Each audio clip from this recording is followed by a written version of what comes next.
The showdown in Washington over Supreme Court nominee Judge Neil Gorsuch is rapidly approaching, and while more than 30 Senate Democrats say they will vote against confirmation, Gorsuch's nomination is now seeing some Democratic support.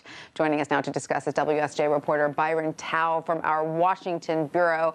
Hi, Byron. Yesterday, Democratic Senators Joe Manchin of West Virginia and Heidi Heitkamp of North Dakota threw their support behind the Gorsuch nomination. Are you hearing of any other Democrats leaning that way?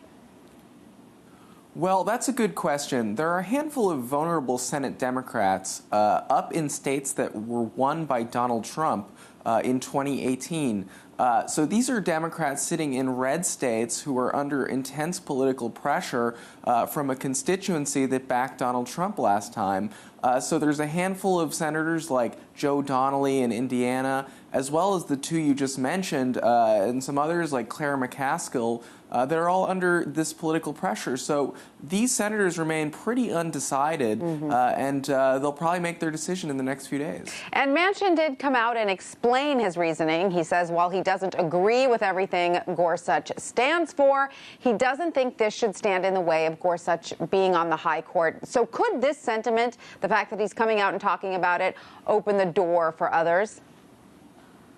Well, traditionally, nominees to the Supreme Court tended to get bipartisan support, just out of respect for the institution of the Supreme Court and the importance of such a position, as well as just deference to the president, regardless of party, to nominate someone to that position.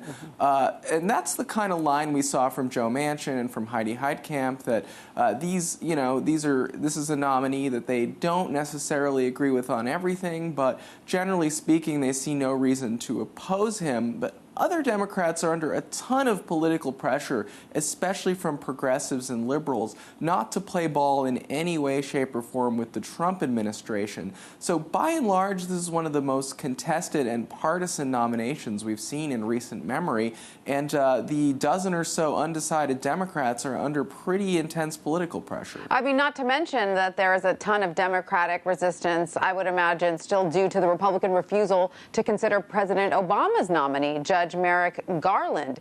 It seems Democrats are certainly still smarting over that.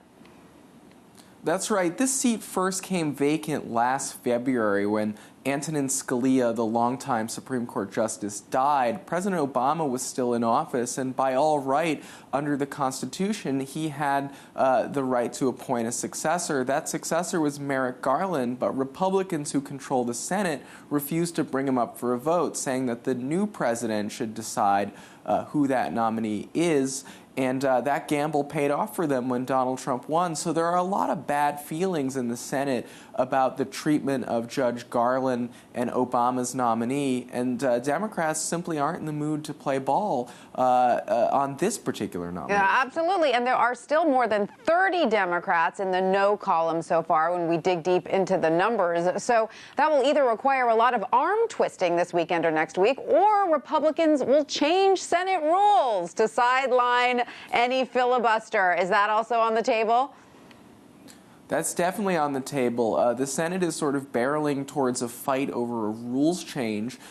Traditionally, filibusters requiring 60 votes haven't tended to be mounted against Supreme Court nominees, but the atmosphere in the Senate is such that Republicans are vowing to change the rules to lower the threshold to 50 votes if they can't get 60 votes, and that's something they can do with a simple majority. So the Senate is sort of barreling towards this rules change, and there doesn't seem to be a lot of incentive to compromise or work out an arrangement on either side. What you're also hearing, though, in your reporting, that it's making senators on both sides not happy. Senator McCain has said that he's, quote, very depressed.